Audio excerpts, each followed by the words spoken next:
Welcome to another deep dive, and this time we're heading to Barcelona Bro. to explore the Sagrada Familia. Yeah, It's been called, I think, the tallest modernist church, and some people say the most beautiful building on the planet. I've heard that too. But there's a lot more to the story than just looks. Oh, yeah. Even if you know it's Gaudi's masterpiece, there's a ton of secrets here. Absolutely. So much more than meets the eye. Yeah, so get ready for some mind-blowing stuff. Buckle up. For example, did you know that Gaudi wasn't the original architect? A lot of people don't realize that. Or what about that he modeled the columns after trees? It's true. And get this massive cathedral is pretty much crowdfunded. By tourists. Yeah. Millions of them. Yeah. Talk about a unique business model. Not your typical cathedral funding. Right. Okay, so let's start at the beginning Okay. with the Sagrada Familia's origin story. Sounds good. So it all started with a bookseller, Josep Maria Bocabella. Uh-huh. He dreamt of building this incredible church. A grand vision. Yeah, a grand vision. Yeah.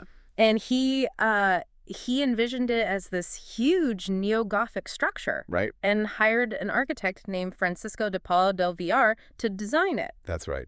But things didn't quite go according to plan. No, they did not. Let's just say Bocabel and Del Villar didn't quite see eye to eye. Oh. They had a falling out. Their visions clashed. Ah. Del Villar ended up leaving the project after just a year. Just a year. Just 1 year. And that's where Gaudi enters the picture. Okay. Almost by accident. And this is where it gets really interesting. Yeah. It's kind of a fairy tale. It is. So Bocabella had this dream of a knight Uh-huh. with striking blue eyes and red hair. You know where this is going. Yeah, and supposedly Gaudi with his, striking blue eyes and red hair Exactly. supposedly fit the image perfectly. It does sound like something out of a storybook. It does. So Bocabella was immediately on board, Oh, yeah, he was convinced. but was the architectural world as excited about Gaudi? Not so much. Why not? What was it about his early work? Well, Gaudi had his own distinct style. Uh-huh. It was very different from the trends at the time. Interesting. Yeah, he was really pushing the boundaries of traditional design. Our sources describe him as a sculptor of buildings. Yeah, he was really focused on individual artistry. So maybe a little too focused. Maybe some thought he wasn't embracing that collaborative spirit of modern architecture. So it sounds like his thinking shifted over time. Oh, definitely. Our sources mention a serious illness he went through. Right. Did that change his approach to architecture? It's pretty remarkable, actually. Wow. After recovering, Gaudi's whole approach changed. Okay. It was like a complete 180. Really? He moved towards a much more systems-based approach. Systems-based. He realized that a project as massive and complex as the Sagrada Familia, Uh-huh. it needed a completely different kind of leadership. Interesting. That's when his true genius shines through. So he leveled up.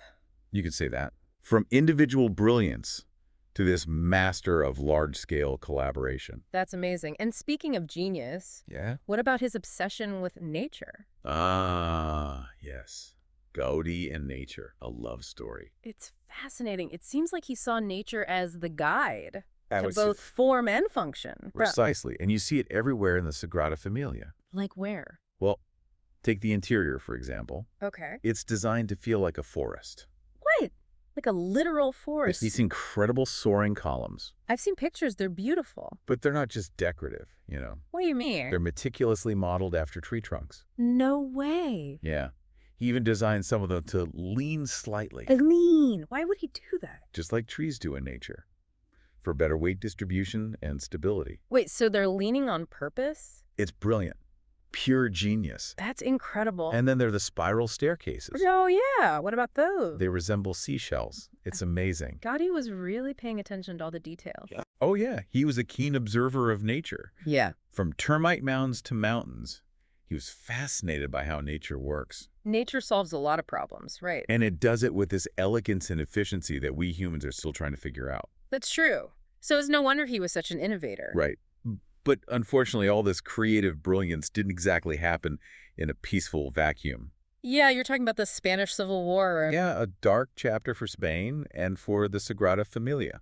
It was attacked in 1936, wasn't it? A devastating attack. Yeah, it was. Anarchists targeted the church, Oh, no. driven by, I guess you could say, anti-clerical sentiments. And what did they do? They set fire to the crypt, The crypt. destroying tons of Gaudi's plans, drawings, models. All that work just gone. Yeah, priceless stuff lost forever. That's It heartbreaking. was a huge blow to the project. I can imagine. Set construction back by years. But then, amidst the ashes, there's this incredible story of rediscovery. Yes.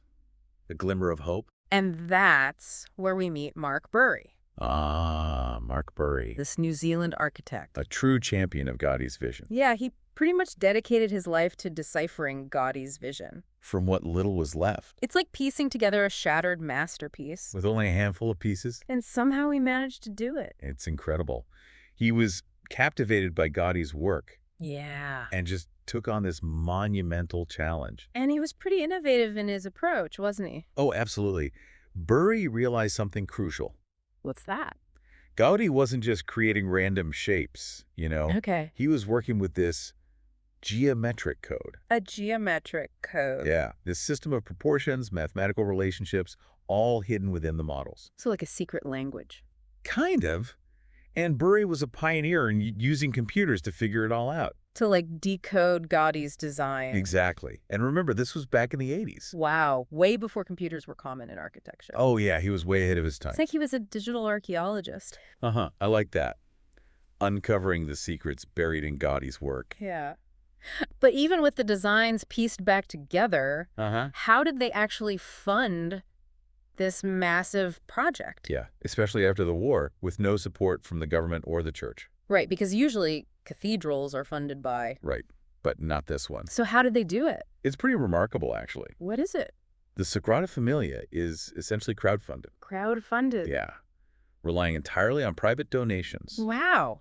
And in more recent times, income from all the tourists. I knew it was a popular tourist destination, but I had no idea it was that central to the funding. Millions of visitors every year. And that makes you wonder, how did the pandemic impact things? Oh, yeah. You know, with fewer tourists and all. It was a big blow. I bet. Less revenue, which meant delays in construction.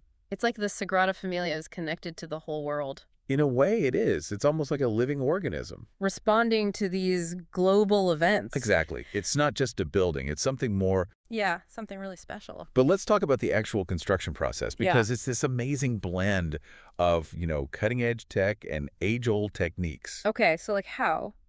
Well, to build something as complex as the Sagrada Familia, Yeah. you need some serious engineering, right? For sure. Take the towers, for instance. Okay. They had to come up with a solution for these massive stone panels. Because stone is heavy, right? Super heavy. Yeah. So they brought in this engineering firm called Arup. I've heard of them. They designed these incredible lightweight stone panels. So that's how they built the towers. Yeah. It's a modern solution to a really old architectural problem. That's fascinating. So we've got high-tech solutions side by side with you know, the traditional craftsmen, Oh, yeah, absolutely. stonemasons and all that. It's amazing to see teams of masons using techniques passed down for generations. Wow. Building these incredible vaults. It's a beautiful blend of old and new. Like a bridge between the past and present. Exactly. Mm. But even with all this ingenuity, Yeah. there have been some hurdles along the way. Well, yeah. I mean, 150 years. Exactly. It can't all be smooth sailing, right? They ran out of the original stone, Montjuic stone, Oh, no. and then they had to work around this high-speed rail tunnel A tunnel under the Sagrada Familia? right under the foundation. Talk about logistical nightmares. Oh, man. And then, you know, there are the ethical debates Ethical debates? What do you mean? about recreating Gaudí's design so faithfully. I see, because he's not here anymore. Right. So some people argue that it's just impossible to truly replicate his vision. Without his input. Yeah, you know, it's like trying to finish a sentence someone else started. Right. You never know if you're really capturing their intended meaning. It's a tough question. It is. And it goes to the heart of some of the dilemmas facing the project today. I bet.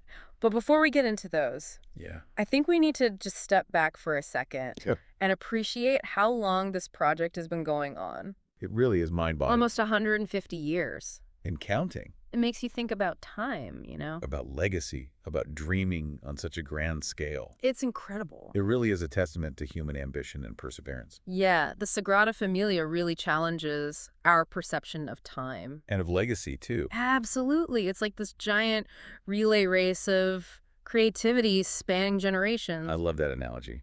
It really captures the spirit of the project. And speaking of the future, we've got to talk about that final piece of the puzzle, the glory facade. Ah, yes, the glory facade. It's where things get really interesting. From what I've read, there's a lot of debate about how closely they should follow Gaudi's original model. You're right. There's quite a bit of controversy surrounding it. Yeah. And Marc Burry, the architect, who was so important in putting Gaudi's designs back together. Right, Burry. Well, he believes the model they've been using was probably just a starting point for Gaudí. A starting point. Yeah, as a master of his craft. Gaudí would have kept refining and evolving his ideas as the project went on. So you're saying that copying that initial model exactly might not actually be the best way to honor Gaudi's vision? Exactly. It's more about understanding his process, his constant push for improvement. I see. So it's not just about the design itself, but It's about capturing the essence of his creative journey. That makes sense. So then what about the current architect, Jordi Fowley? Right, Fowley. He's been in charge for over a decade now. He's got a more pragmatic approach, I think. How so? Well, he emphasizes the importance of collaboration. Okay. Bringing together the knowledge and skills of all these people, architects, engineers, craftspeople. Across generations. Exactly, to finally make Gaudi's dream a reality. So for him, it's more about the legacy And getting lost in all the debate about interpretation. Wow, so we've got these different perspectives. It's fascinating, isn't it? Yeah, it's not just a building, it's like a whole philosophy. It's got history, mystery, and a bit of controversy thrown in for good measure. Exactly. The Sagrada Familia is so much more than just bricks and mortar. It really is. It's a symbol of faith. A testament to human ingenuity. And a source of endless fascination. Totally agree. Okay, but let's bring it back down to earth for a minute. Back down to earth. We know construction is supposed to be done sometime in the 2030s. Hopefully. But with so much already built, what's actually left to do? Well, there are still 6 towers that need to be built. 6 towers. Yeah, the towers of the evangelist. Okay. The Virgin Mary and Jesus Christ. Wow. Oh, and the Tower of the Virgin Mary, that was actually finished in 2021. Oh, I didn't know that. That's a huge milestone. It is. And each tower has its own symbolism, right? Absolutely. Laden with meaning. I read that the tallest tower, the one dedicated to Jesus Christ, Right. it's going to be almost as tall as Montjuic. The highest point in Barcelona. Yeah. Gaudí didn't want any man-made structure to be taller than God's work. Oh, wow. So he designed it. To be just a bit shorter than Montjuic. That's amazing. Such attention to detail. A testament to his humility and reverence for nature. It really is. But as we get closer to finishing, I imagine there are going to be some tough challenges. Oh, for sure. Like, what about that controversial stairway to the main entrance? Ah, yeah, the stairway. The one that could displace all those families and businesses. It's a difficult situation, no doubt. It shows that even the grandest visions can have unintended consequences. That's true. It definitely adds another layer of complexity to the whole project. For sure. The debate highlights how tricky urban planning can be. Yeah. And how something as simple as an entrance can become this battleground. It's a good reminder that even with something as incredible as the Sagrada Familia, there are real-world implications to consider. Absolutely. And that's what makes these deep dives so important. To appreciate the beauty and the ingenuity. But also to acknowledge the challenges and the messy realities that come with any grand endeavor. I totally agree. Okay, so we've covered so much. We have. The history, the setbacks, the innovation, all the debates. It's a lot to take in. It is. But I'm still left with this feeling of awe. This building has been under construction for almost 150 years. And it's still not finished. Yeah. It really makes you think, doesn't it? About our own relationship with time, with legacy, right. with striving for something bigger than ourselves. That's the big question, isn't it? It is. And I don't think there's one easy answer. Probably not. But maybe that's part of what makes it so fascinating. The Sagrada Familia. Yeah, it's a constant reminder that we're all part of something bigger. Something that goes beyond our own lifetime. Exactly. It's a living testament to the power of human aspiration. And to the enduring allure of a dream. A dream that continues to inspire and challenge us generation after generation. I love that. You've really summed up what makes this building so special. Thanks. But speaking of enduring allure and inspiration, there's one more thing I wanted to mention. What's that? Those organs. Gaudi's organs? Yeah. What about them? Well, he planned to put these 2 massive organs. Massive. Huge. At the very top of the church in the crossing. Wow, that sounds ambitious even for Gaudí. It does, doesn't it? Even with today's technology, it Mhm. seems like it'd be a logistical nightmare It would be a challenge, for sure. to install those things way up there. Yeah, supporting them at that height, it'd be tough. It makes me wonder if Gaudi ever really figured it all out. Maybe, maybe not. Or maybe, he just left it as a challenge. A puzzle for future generations to solve, Like he was passing the torch. inviting us to add our own ingenuity to the project. It's like this ongoing conversation across time. That's a beautiful way to put it. It's not just about finishing the building, it's about continuing the creative process. I think you've nailed it. It's what makes the Sagrada Familia so special. More than just a building. Yeah, a testament to the human spirit. Always evolving, always pushing us to think differently. And reminding us that it's all about the journey. The pursuit of beauty and meaning, it never ends. This deep dive has been amazing. I'm glad you enjoyed it. I've learned so much. About Gaudí, about the Sagrada Familia. It's given me a whole new perspective on human creativity and collaboration. Across time, across generations. It's inspiring. I hope our listeners feel the same way. I hope so too.